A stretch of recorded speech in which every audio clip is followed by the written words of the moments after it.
നമ്മൾ എന്ത് ചെയ്യും? ഡു യൂസ് ചെയ്യും. ചെയ്യുക എന്നുള്ള മീനിങ്ങിൽ.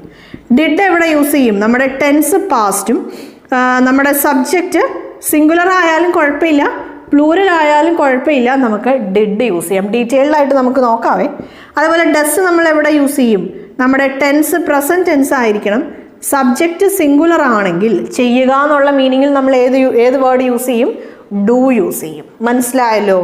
ഇനി നമ്മൾ ടു ബി ഫോമിൻ്റെ കാര്യത്തിലേക്ക് നമ്മൾ വരുമ്പോൾ ഒന്ന് നമ്മൾ ഹെൽപ്പിംഗ് വെർബായിട്ട് നമ്മൾ യൂസ് ചെയ്യുന്നത് നമ്മൾ പറഞ്ഞു നമ്മുടെ ടെൻസസ് കാണിക്കാൻ വേണ്ടി ാണ് നമ്മൾ യൂസ് ചെയ്യുന്നത്. നമ്മുടെ ടെൻസസ് കാണിക്കുക, അതായത് പ്രസൻറ്റ് കോണ്ടിന്യൂസ് ആണോ പാസ്റ്റ് കോണ്ടിന്യൂസ് ആണോ എന്നൊക്കെ ഉള്ള കാര്യങ്ങൾ കാണിക്കാൻ വേണ്ടി നമ്മൾ ടു ബി ഫോമിൻ്റെ ഇത് യൂസ് ചെയ്യാറുണ്ട്. അതല്ലാതെ എന്തെങ്കിലും ഒരു സംഭവത്തിൻ്റെ അവസ്ഥയെ കാണിക്കാൻ വേണ്ടിയിട്ട് നമ്മൾ യൂസ് ചെയ്യും.